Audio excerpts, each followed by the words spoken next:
A ver, ayer alguno de ustedes me preguntó, y lo vamos a profundizar. Cuando hablamos acerca, y eso creo que lo habíamos visto, cuando hablamos acerca de las formas de Cushing, habíamos dicho que había 3 formas. Nosotros lo hemos preguntado hoy día, pero lo vamos a fijar. La forma hipoficiaria, esta, en general nosotros vamos a llamarles a todas las formas de elevación de cortisol como síndrome de Cushing. Pero en algunas ocasiones ustedes van a encontrar el término enfermedad de Cushing. Este es el único en el cual nosotros no tenemos necesariamente la confirmación con el laboratorio. Vamos a decir enfermedad de Cushing a la forma hipoficiaria, es decir, cuando hay un tumor de la glándula de la hipófisis. Entonces, cuando ustedes escuchen enfermedad de Cushing, se están refiriendo a un tumor hipoficiario. ¿Listo? ¿Qué más? Lo demás ustedes ya lo conocen, ¿no es cierto? Tumor suprarrenal, benigno maligno, hiperplasia, carcinoma y el síndrome de Cushing ectópico. ¿Listo? Y la tercera forma que hoy día también ya la habíamos visto es el síndrome de Cushing iatrogénico. ¿Listo? No se olviden de eso. Muy bien. Ahora sí. Nosotros habíamos estado hablando ayer acerca del páncreas. Nosotros nos quedamos, me parece, un poquito en la estadística, ¿correcto? Muy bien. A ver, de las generalidades, teníamos que nosotros precisar algunas cosas, ¿cierto? Habíamos dicho, y eso lo vamos a ver con más detalle cuando empecemos a hacer la parte de metabolismo, pero vamos a rapidito. Pero sabemos, ¿alguien recuerda de sus prácticas qué es la tasa metabólica?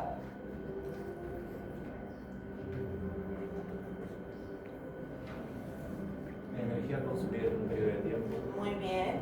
¿Cómo nosotros veíamos cuánta energía se había consumido? Dependiendo del consumo de oxígeno.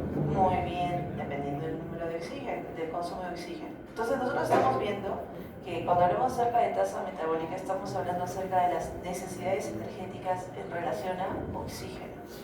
Por tanto, los sistemas que aportan el oxígeno, creo que ustedes los conocen bien. Tenemos al sistema circulatorio y tenemos al sistema pulmonar. El sistema pulmonar nos permitía la hematosis. ¿Se acuerdan ustedes? ¿Qué era la hematosis? Intercambio gaseoso, es decir, oxigenación. ¿Y qué hacía el sistema circulatorio? Llevaba esta sangre oxigenada a todo el cuerpo. Pero con respecto a las necesidades energéticas, el órgano, y eso quiero que quede claro en su mente, estos son conceptos que tienen que estar claros para ustedes. Así como cuando hablamos acerca de oxígeno, sistema circulatorio, sistema pulmonar, cuando hablemos acerca de necesidades energéticas, tenemos que hablar acerca del hígado. El hígado es el órgano encargado de mantener nuestras necesidades energéticas. Y esto lo hace en respuesta, no lo hace por sí solo, lo hace en respuesta a las hormonas pancreáticas. ¿Listo? Entonces, el encargado de que todo esto funcione es el páncreas. Pero el páncreas es como el director de la orquesta.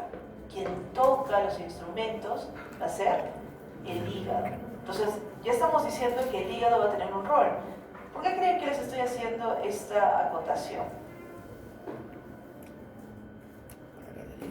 El hígado intervenir cuando la diabetes falte insulina, va a ser el que recurra a la destrucción del tejido adiposo para la utilización de grasa como fuente de energía principal.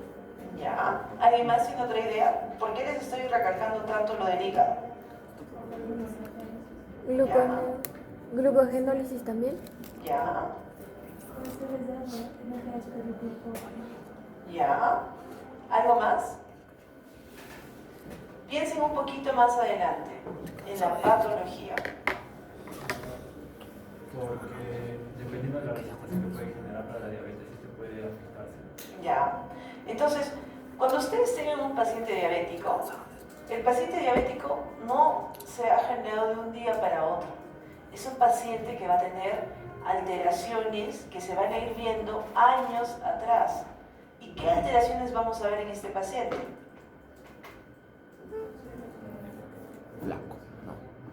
Vamos a presentar lesiones en el hígado. ¿Están viendo ahora sí? No, doctora. Es que se ha ido un ratito, por un segundito, de internet, así que tranquilos. No, que no ponga el pánico.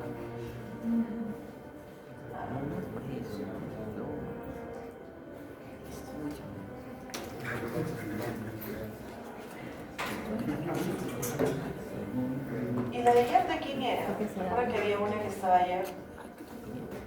Había una... Gracias. Sí, había una mochila que estaba abandonada. Estuvo abandonada, creo que la mitad de la clase. Y de pronto desapareció. Ok, entonces miren, estamos diciendo que cuando hablemos acerca de reserva energética, necesidades energéticas, el hígado juega un rol importante. El paciente que ustedes vean que tiene hígado graso, joven, de repente estamos hablando 30, 40 años, este es un paciente que potencialmente está en riesgo. Ustedes están en buen momento de ayudarle, de decirle, ok, cambiemos, hagamos de repente algunos cambios en su estilo de vida, porque si es que eso no sigue, eso va a progresar. Entonces, es el hígado el que va a utilizar fuentes de energía, glucosa, ácidos grasos, proteínas, para poder brindar, vamos a decir en general, los aspectos necesarios para poder mantener nuestra tasa metabólica. ¿Listo? Ahora, en este momento vamos a continuar con la parte de la glucosa. ¿Listo? Ácidos grasos y sustratos los vamos a hacer de una manera un poco más suave el día del sábado. Pero si ustedes recuerdan, la glucosa era una molécula de carbono. Y algo que también se les tiene que quedar ya en este momento en su mente es que los enlaces de carbono son los enlaces que mantienen la energía. Hasta el momento tenemos esa molécula que solamente tiene 6 carbonos. Pero cuando se metaboliza en presencia del oxígeno, que ustedes lo han estudiado pero ampliamente en el ciclo de Krebs, ustedes saben que va a proporcionarnos 9 kilocalorías por gramo de energía almacenada. ¿Alguien recuerda cuánto nos proporciona los lípidos, por ejemplo los triglicéridos? 9,1 kilocalorías. Muy bien, 9 kilocalorías. Entonces estamos viendo que nos da casi la mitad de lo que nos da un triglicérido. Pero es mucho más sencillo metabolizar una molécula de glucosa que metabolizar triglicéridos. ¿Listo? Ahora, recuerden esto. El producto final debería de ser dióxido de carbono y agua. En los tejidos corporales, nosotros vamos a darnos cuenta de que gran parte de los órganos van a tener como principal fuente de energía la glucosa. ¿Listo? Entonces, cuando nosotros hablamos acerca de glucosa en la sangre, nosotros a eso le vamos a poner el término de glicemia. Glucosa en la sangre es glicemia. Y en general suele ser entre 80 a 90 miligramos por decilitro en ayunas. ¿Listo? Estos valores ya los tienen que tener claros. Ya no puede haber margen a que ustedes se olviden. Así como decíamos, ¿cuánto era el pH? ¿Cuánto es el pH? 7.35, ¿ah? 7.45. 7.45. No puede haber duda con eso. O si les digo cuánto es el PCO2. De 20 a 40. Uy, ya se olvidaron. 35 a 45 milímetros de mercurio. Muy bien. A ver, sodio. Ah, 135. ¿Y se les quedó más? sí. Voy a hacer más ejercicios entonces ahora de todo lo que es la parte metabólica y respiratoria. La glucosa en ayunas, hemos dicho que tienen una... No me digan que no les ha gustado.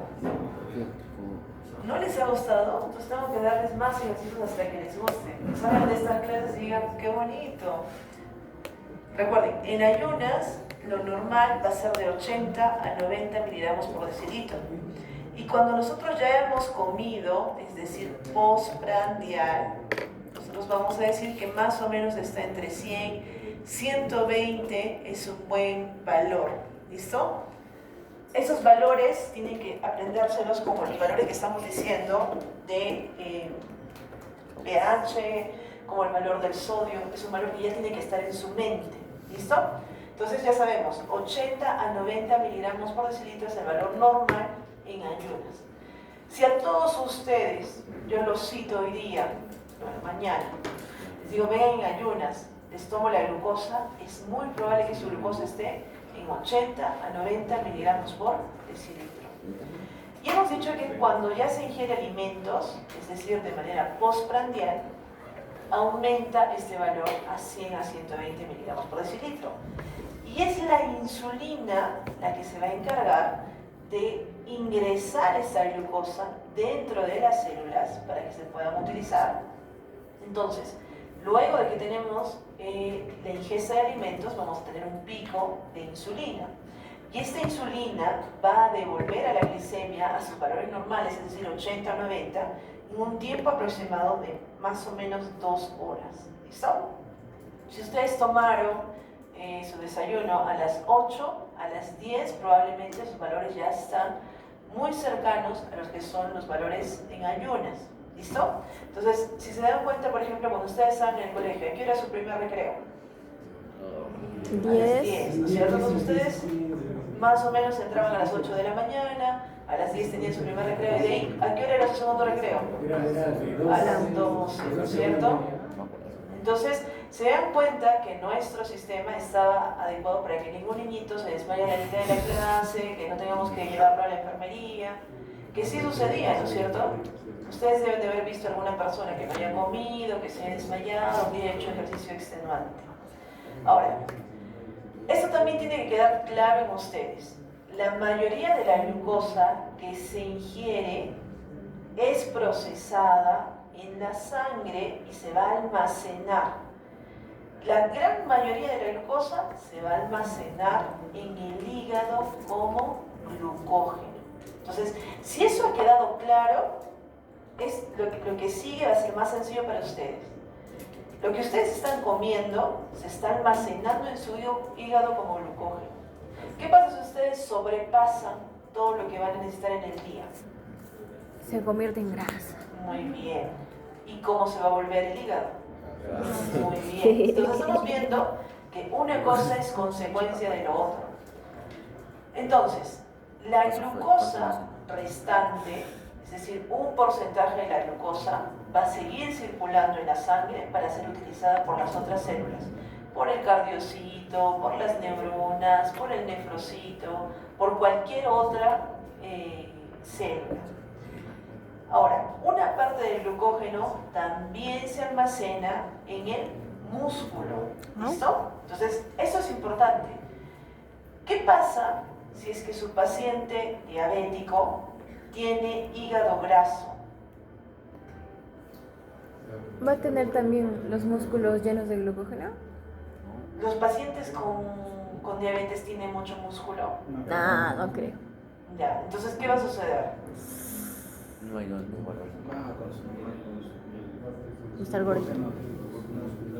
No tenemos dónde guardar esa glucosa. Entonces, ¿qué va a pasar con la glucosa? Se convierte en Se grasa. acumula en la sangre. Por tanto, más descompensación de su diabetes. Una estrategia, y esto justo yo lo comentaba a algunos de ustedes, que hacen en Inglaterra, son dos cosas. Cuando diagnostican a un paciente, lo primero que hacen es reducir su consumo de carbohidratos y en general su dieta, y la bajan a 700 kilocalorías por día, que es prácticamente inanición para nosotros. ¿Okay? Para cualquier peruano ustedes le dan esa dieta y dirían, lo están matando de hambre, el seguro me ha matado, yo vine caminando y salen mal, una cosa así. Los pacientes en Inglaterra se curan. ¿Qué? Se curan en estadios iniciales. ¿Qué?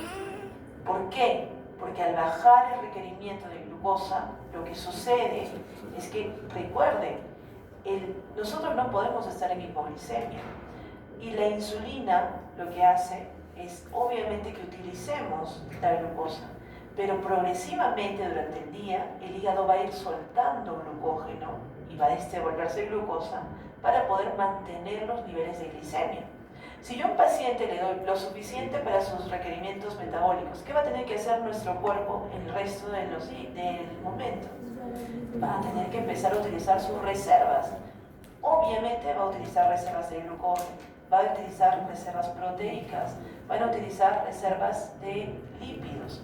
Entonces, ¿qué creen que hacen los ingleses además de reducirle las kilocalorías? ¿Que haga ejercicio?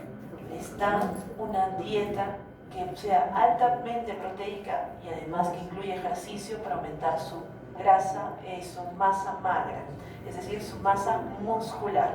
Entonces, con eso ayudamos que hayan otras fuentes para que se guarde la glucosa y además podemos nosotros controlar hasta cierto punto que el paciente esté bien. ¿Listo? Entonces, recuerden que la insulina aumenta la captación de la glucosa gracias a la exteriorización de los receptores, primordialmente los GLUT4. Ahora, aumenta la glucogenogénesis, disminuye la gluconeogénesis y sabemos que el glucagón y la epinefrina tienen un efecto opuesto al de la insulina. Entonces, la pregunta que nosotros siempre nos hacemos, ¿qué pasa entre las comidas? Si estamos diciendo que 2 horas después nosotros volvemos a nuestro valor normal, ¿por qué ninguno de ustedes se ha desmayado ni ha convulsionado ni una cosa así? Muy bien, habíamos dicho que el hígado está liberando esta glucosa. Ese glucógeno que se almacenó, ahora lo vamos a utilizar como glucosa para mantener la glicemia durante el resto del día. ¿Qué pasa si ustedes están haciendo ayuno intermitente, la dieta del Buda, 3 días sin comer? Se acaba ese glucógeno y hay que sacar de la grasa. Ya, muy bien. El paciente puede entrar en cetoacidosis. Si es normal, ¿vamos a tener algún problema? Vamos 3 días, ¿ah? El estómago no tiene, o sea, se puede úlceras. Levanten la mano los que piensen que el paciente se muere. No creo que sí. Bueno, si consume agua, probablemente no. ¿Qué pasa si es que no consume agua? Ahí sí se muere. No sé si se muere, pero definitivamente va a estar en una situación un poco más crítica. ¿Listo? Muy bien. Entonces, ¿qué tenemos que recordar? Que muchos tejidos van a poder sobrevivir. Si es que no hay glucosa, digamos que se acabaron las reservas de glucógeno, van a poder utilizar proteínas, van a poder utilizar grasas. Pero hay un tejido que no va a poder hacer eso. ¿Recuerdan cuál es? Cerebro. Muy bien. El cerebro solo puede utilizar glucosa como fuente de combustible o fuente de energía. Y no puede ni sintetizar ni almacenar suministros de glucosa. O sea, no tenemos nosotros zonas de depósito de glucosa. Y de hecho, por ahí yo les lanzo este comentario. Hay muchas teorías respecto a las enfermedades de depósitos relacionadas, por ejemplo, con Alzheimer o demencia senil, en la que se cree que el exceso de glucosa empieza a depositarse.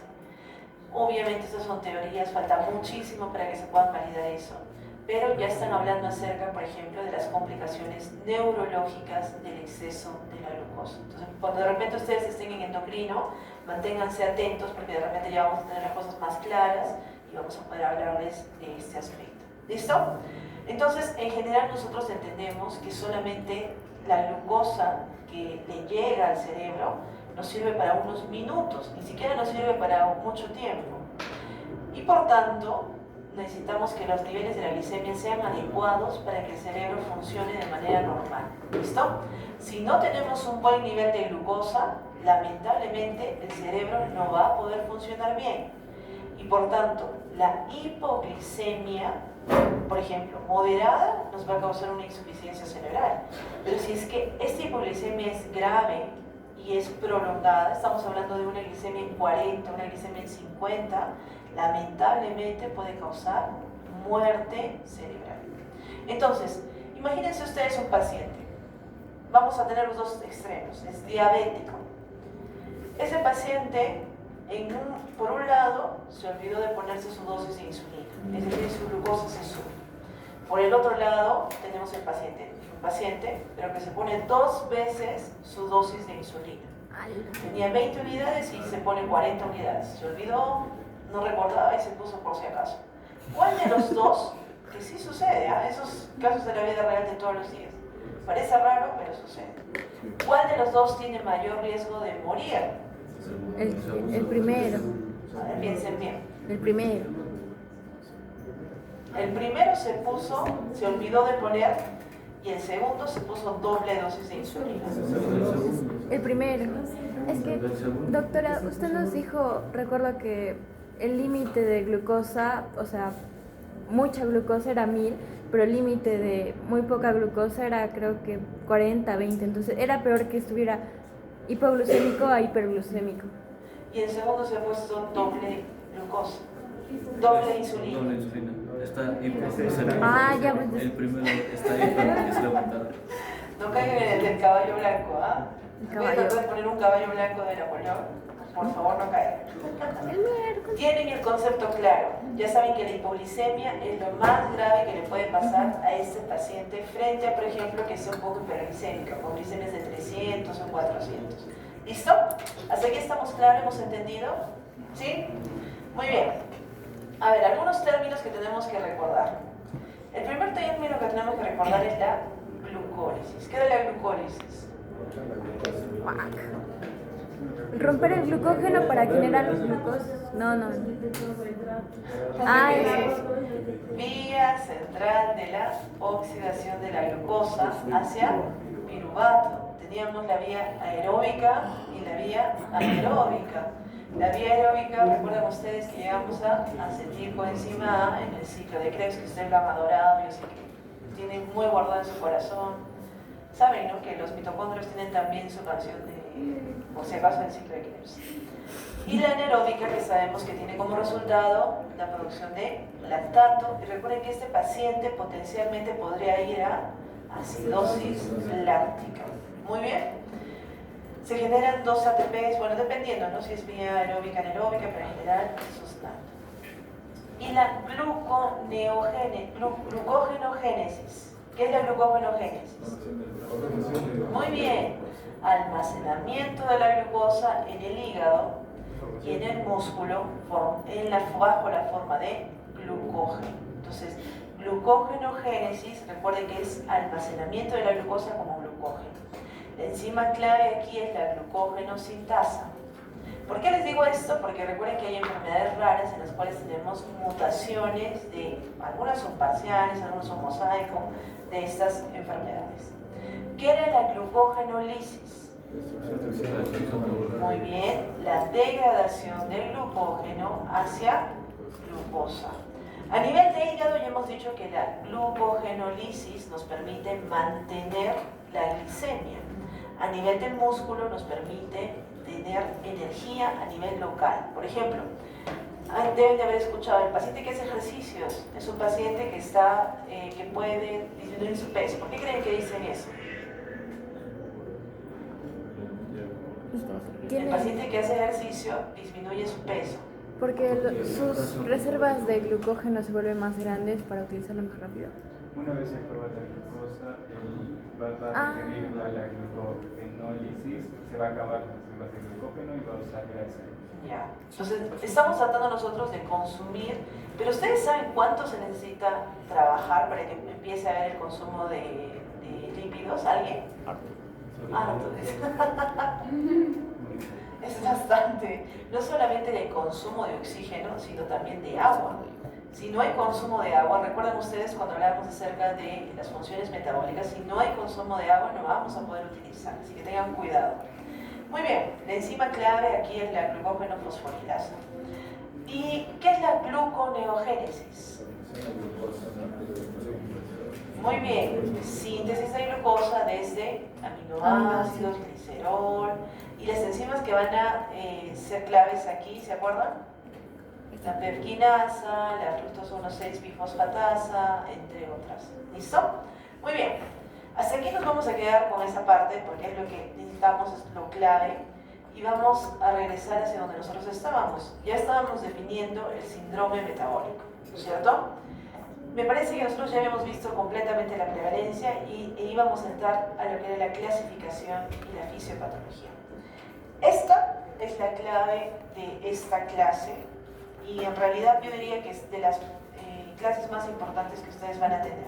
Así que presten atención. Les recomiendo, para los que todavía de repente no lo han hecho, se ha salido. A lo mejor les muestro aquí, para que sea más sencillo. Cuando ustedes entran, pueden poner ADA, que es la Asociación Americana de Diabetes, por sus siglas en inglés, 2025. Y allí ustedes van a tener esto, American Diabetes Association. Y cuando entran, van a tener las guías actualizadas. Estamos 2025, tenemos que guiarnos en los estándares 2025. Obviamente, ustedes en este momento están aprendiendo el punto 2. Lo ideal sería que ya a este momento también tengan algún tipo de curso o algún tipo de inducción para la parte 1, cómo promover la salud. Recuerden que en estos 5 años que les quedan, es muy probable que ustedes no puedan recetar, no van a poder poner su firma y decir, ¿sabe qué? Usted tome esto. Pero sí van a poder educar a los pacientes. Desde estas clases, bueno, no sé hasta qué punto desea Nato, pero por lo menos desde estas clases, ustedes tienen la capacidad de educar. Y educar, miren, es el punto número 1 para poder tratar la diabetes. Es decir, que en este momento ustedes ya pueden hacer medicina, y buena medicina, si es que ustedes son conscientes de lo que hacen. Así que aprendan con cuidado. Nos vamos a ir al punto 2 porque en este momento ya están en la posición de hacer diagnóstico y clasificación. Y lo que vamos a hacer es vamos a ir progresivamente con cada uno de estos criterios. ¿Listo? Entonces, vamos a migrar desde las clases hacia esta guía para que más o menos tengan ustedes una idea. No es la única guía, tenemos nosotros guías adicionales como las guías europeas, pero en general las guías americanas es de lo que más utilizamos en el Perú. Nuestras guías nacionales, que suelen actualizarse un poquito más lento, suelen guiarse en las guías americanas. Por lo menos esa es la tendencia. Ya van a ver que en otras cosas, en otros rubros sí nos guiamos más de la corriente europea, pero en este punto de la corriente americana. Entonces, para la clasificación, nosotros vamos a considerar al paciente con diabetes mellitus tipo 1, el paciente con diabetes mellitus tipo 2, las diabetes específicas debidas a otras causas, y vamos a tener el concepto de diabetes gestacional. ¿Listo? Entonces aquí podemos ver diabetes tipo 1. Vamos a nosotros ampliar lo que es prediabetes, más o menos para que ustedes sepan, desde que yo estoy en la carrera de medicina hasta ahora, este es un término que ha cambiado demasiado. Han habido momentos en que han desaparecido el término prediabetes, hay momentos en los que ha reaparecido, hasta hace como unos 5 años está constantemente en las guías. Entonces, estos términos, lamentablemente, ustedes van a tener que siempre actualizarse. ¿Listo? Muy bien. Vamos con la diabetes tipo 1 y eso también es clave para que ustedes recuerden. En la diabetes tipo 1, recuerden, diabetes mellitus DM. Tipo 1 se pone hacia adelante, sobre todo por las siglas en inglés. T1DM quiere decir diabetes mellitus tipo 1. Entonces, Type 1 Diabetes mellitus. Esta diabetes ha tenido muchas terminologías previas. Es decir, si ustedes tienen algún libro que les gusta mucho y de repente es medio antiguo, quizás no le digan diabetes mellitus tipo 1. Quizá le llamen como 1ADM, o sea, diabetes mellitus 1A. También le han llamado IDDM, diabetes mellitus dependiente de la insulina, o diabetes mellitus insulino dependiente. Pero doctora, ¿hay diabetes mellitus tipo 2 insulino dependiente? Sí, pero clásicamente esta casi en su gran mayoría va a depender de la insulina, por eso le llaman ese nombre. Y también tenía el nombre, pero esto es muy antiguo y ese ya no se recomienda que ustedes utilicen, de diabetes de origen juvenil.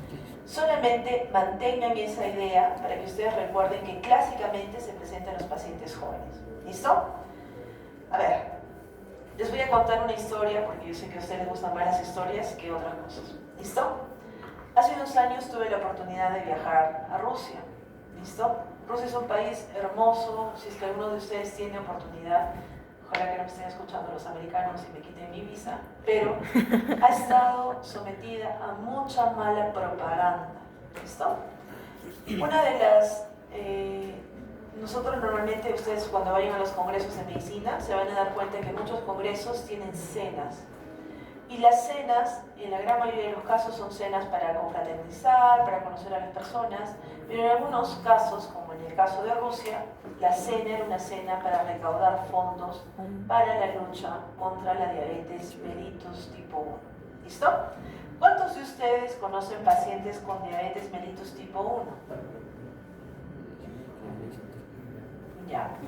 Digamos que si fuéramos 30, hay 3. O sea, estamos hablando acerca de un 10%. ¿Alguien ha escuchado de la diabetes mellitus tipo 1 antes de la Facultad de Medicina? Ya. Miren, me parece que hasta antes de ir a Rusia yo no conocía pacientes con diabetes mellitus tipo 1. ¿Listo? Era extremadamente raro en el Perú. Y efectivamente, como ustedes han dicho, ha subido los casos que nosotros conocemos o tenemos de diabetes mellitus tipo 1. ¿Por qué? Porque tenemos mejores formas de diagnóstico, porque tenemos mejores médicos que saben reconocerlo. ¿Listo? Entonces, eso tener cuidado. Pero mira, ¿se acuerdan cuánto ha sido el promedio de esta clase? 10%. 5 a 10% de todos los casos de diabetes. A ver, levanten la mano los que conocen o saben de alguna persona que tiene diabetes mellitus tipo 2. ¿Conocen o saben de alguna persona que tiene diabetes mellitus tipo 2? Levanten la mano. Hay tan poquitos, no puedo creer que los demás no sepan de alguna persona que tiene tipo 2. Puede ser la persona que les vende el pan, la señora del mercado, la hermanita de su tía, mi abuela, la vecina. Ok. Recuerden, de todos los casos de diabetes, 5 a 10% son diabetes mellitus tipo 1. Anteriormente nosotros decíamos, no, eso no aplica al Perú. Eso aplica claramente al Perú, 5 a 10% de los casos. Ahora, en la diabetes mellitus tipo 1, considérenlo como la enfermedad primaria. ¿Qué pasaba con la enfermedad primaria? Era la glándula. Destrucción de la glándula. Entonces aquí vamos a tener destrucción del páncreas. Y la destrucción del páncreas va a ser, en la gran mayoría de los casos, autoinmune. ¿Listo? Aquí se los voy a poner en rojito porque si no, se les va a pasar. Chao, chao, chao. Se marcó todo. Destrucción autoinmune de las células beta del páncreas. Es casi como si ustedes tuvieran una diabetes primaria. ¿Listo? Hay una deficiencia absoluta de insulina. Entonces, una de las cosas que me llamó mucho la atención y que no me había percatado es que hay muchas personas que sufren de diabetes mellitus tipo 1 en Rusia. De hecho, cuando estaba yo en el avión, la señorita que estaba al lado mío terminó de tomar sus bocaditos y se puso insulina. Y cuando estaba en el aeropuerto, había otra persona que estaba inyectando insulina. Y es absolutamente mucho más frecuente allá que aquí. Entonces, lo que ellos hacían con esta cena era recaudar fondos para los...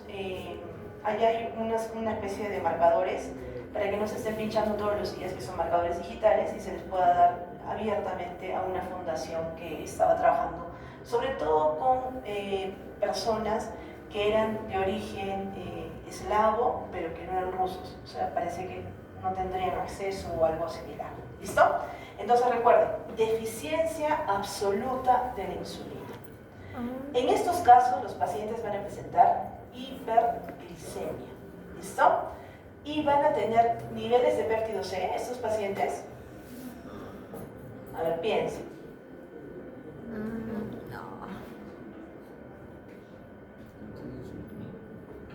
A ver, ¿tienen células pancreáticas que producen preproinsulina? No. No. ¿Van a tener insulina? No. No. ¿Van a tener péptido C?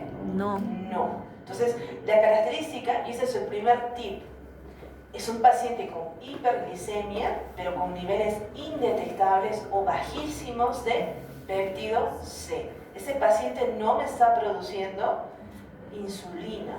¿Listo?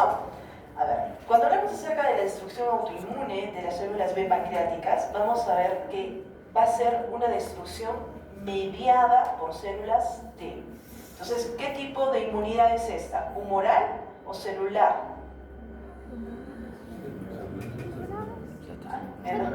¿Humoral? ¿Celular? ¿Celular? Ok, miren, eso todavía no lo tienen claro.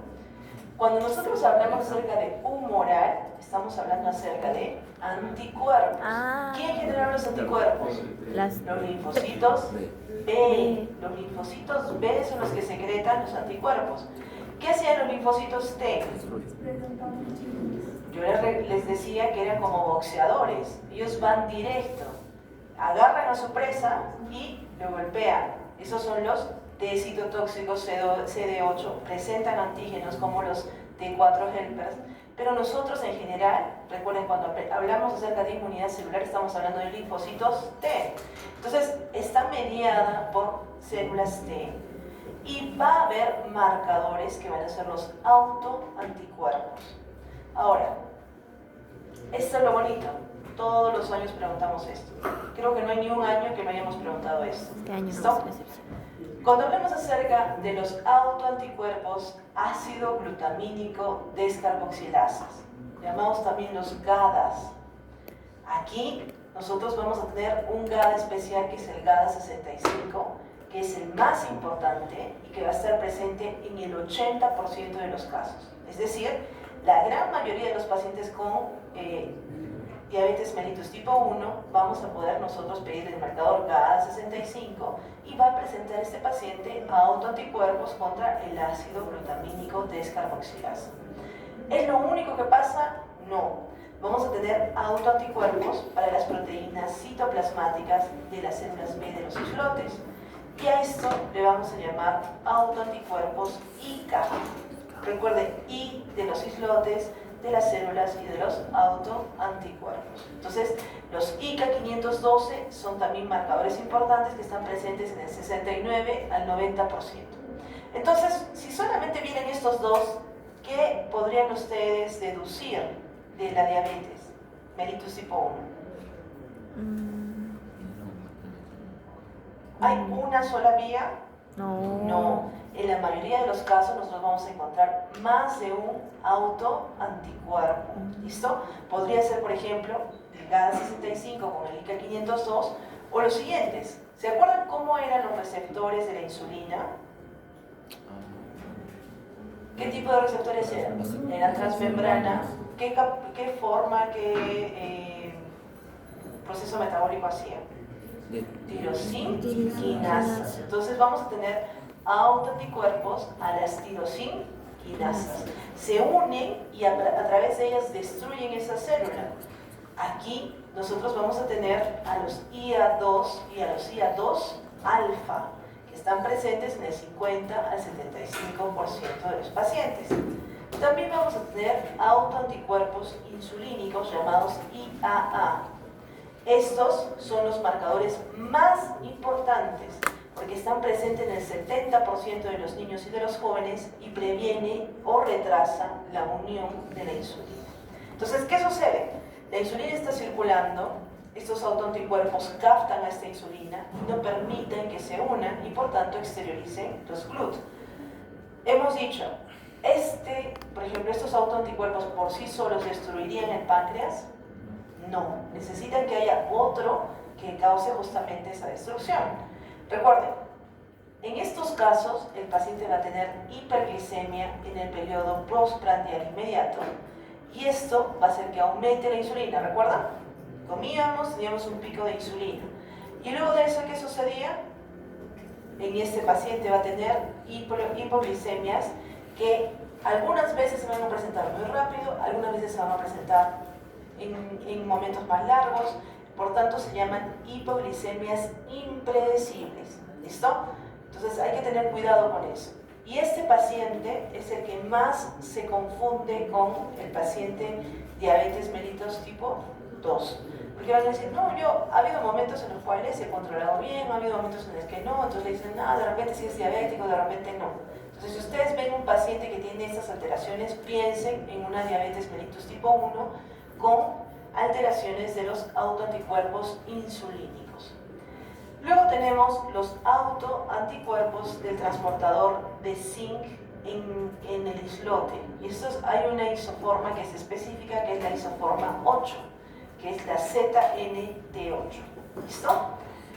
En general, al menos uno puede ser usado para el diagnóstico clínico de la enfermedad. Y tenemos que recordar que en la mayoría de los casos, o sea, un 85 o un 90%, tiene más de un marcador autoinmune. ¿Listo? Miren, no son difíciles. Yo creo que lo más sencillo es, por ejemplo, si ataca la insulina, ¿cómo se llama? Autoanticuerpos antiinsulínicos. Esos son los IAAs. Si es que atacan a los receptores de tirosinquinasa, ¿cómo se llaman?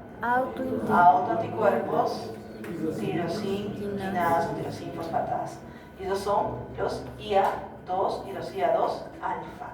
Si es que alteran a las proteínas que están en las células beta de los islotes, ¿cómo se llaman? Los ICAS. ¿Listo? Estas proteínas están en el citoplasma. Y si es que están contra la descarboxilasa ácido glutámico, esos son los GADA65. ¿Listo? Muy bien, ¿qué más tenemos que recordar los pacientes con diabetes tipo 1? Bien, en general, aunque ustedes no lo crean, el mecanismo autoinmune todavía no se comprende. Todavía nosotros tenemos muchas teorías. Esta es la exposición de un doctor, acá vamos a poner.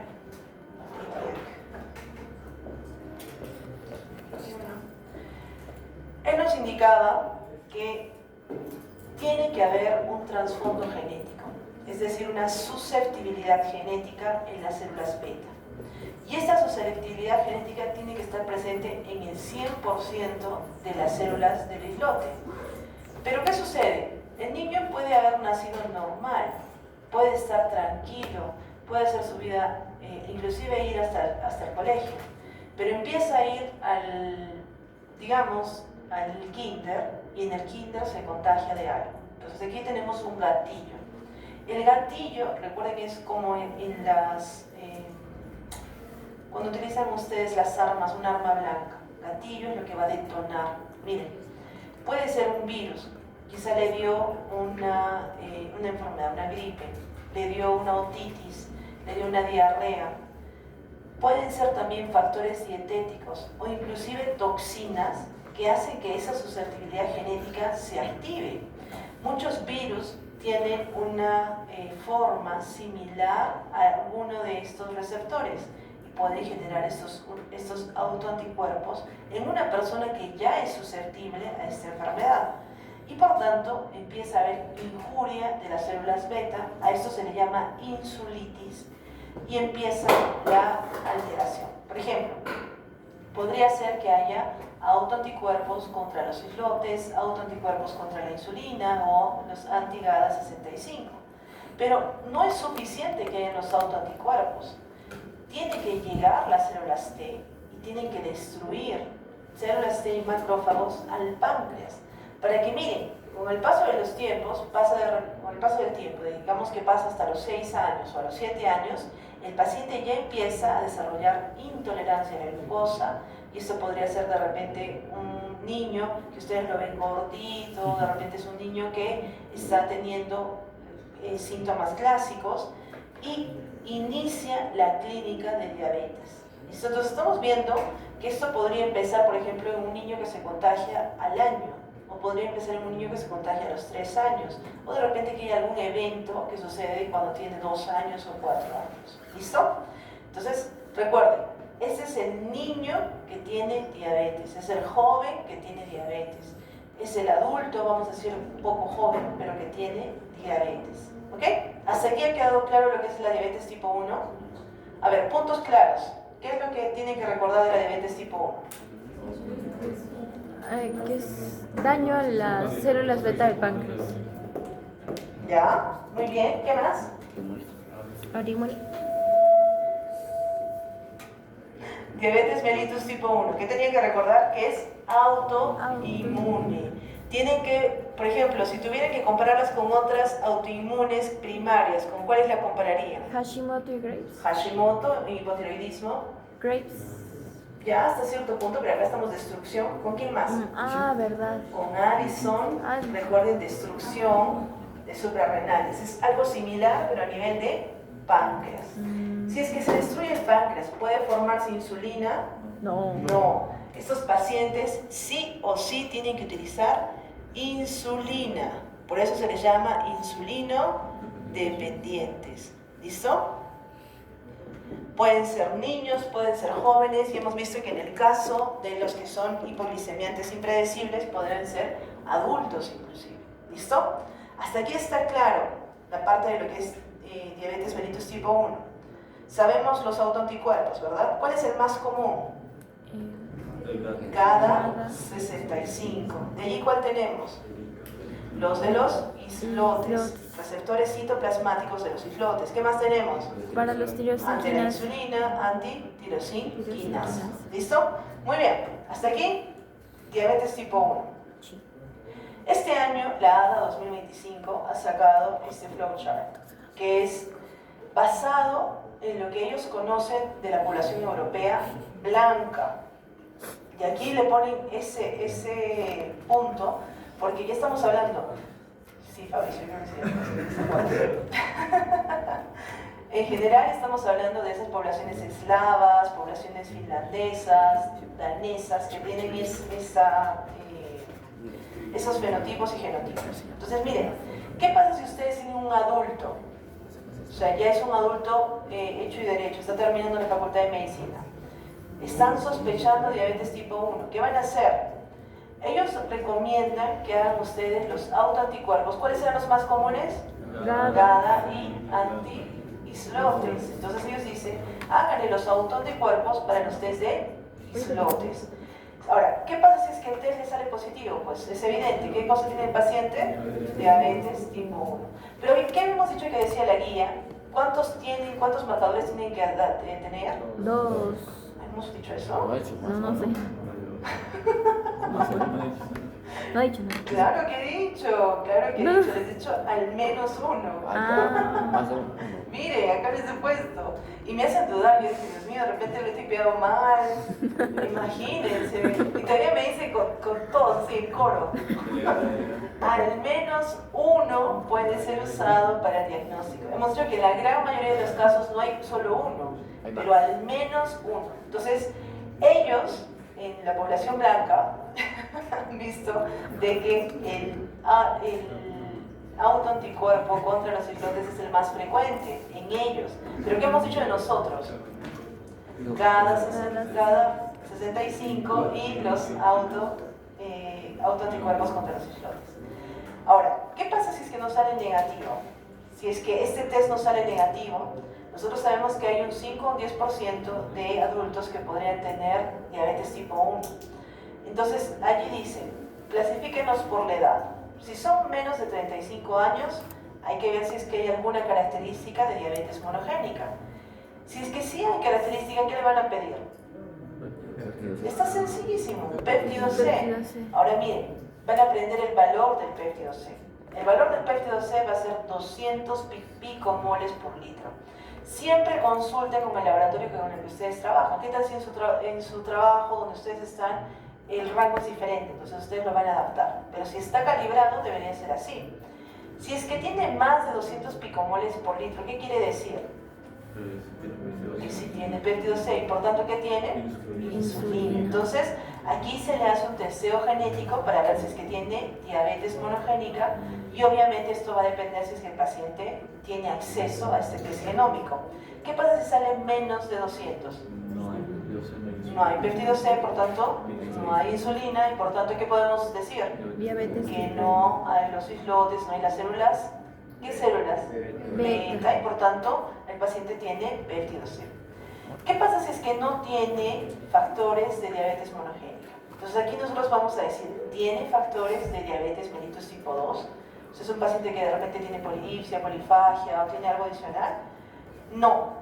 Entonces, aquí nosotros, si no tiene nada de eso, es un paciente con diabetes mellitus tipo 1.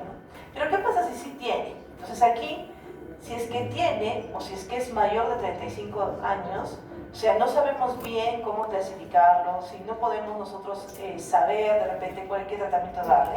Tenemos que hacerle un test de péptido C. Pero miren, después de 3 años de que haya pasado el inicio de la diabetes. ¿Por qué creen después de 3 años? Para que se vea el sensor. ¿No te escuchas muy bien? Los síntomas van a ser más. Recuerden, se les he explicado. ¿Qué pasaba acá? Disminuía los síntomas. Teníamos nosotros una progresión. Entonces, de nada va a servir que yo le pida acá cuando todavía está en insulinitis o de repente todavía está en prediabetes. Tengo que esperar por lo menos 3 años, que es lo que nos está diciendo la guía al momento con los estudios poblacionales. Este tiempo, más o menos, en la mayoría de los pacientes es 3 años como máximo. Podría ser más en algún paciente, pero la guía les está recomendando eso. Y en base a esos 3 años, ustedes van a decir, ¿qué pasa si nos sale menos de 200 el péptido C? Diabetes tipo 1. No hay péptido C, por tanto no hay prepro, insulina y por tanto el paciente no tiene insulina, probablemente no tiene las células B de los islotes. ¿Qué pasa si está entre 200 y 600 picomoles? Aquí nosotros decimos está bien determinado y la guía les recomienda que esperen más tiempo. ¿Cuánto tiempo van a esperar? 5 años, más de 5 años. Acá dice por lo menos 5 años. ¿Listo? Esperan por lo menos 5 años para repetir el péptido C. ¿Qué pasa si les salen más de 600? Está bien. Si hay insulina y por tanto el paciente que tiene diabetes mellitus tipo 2.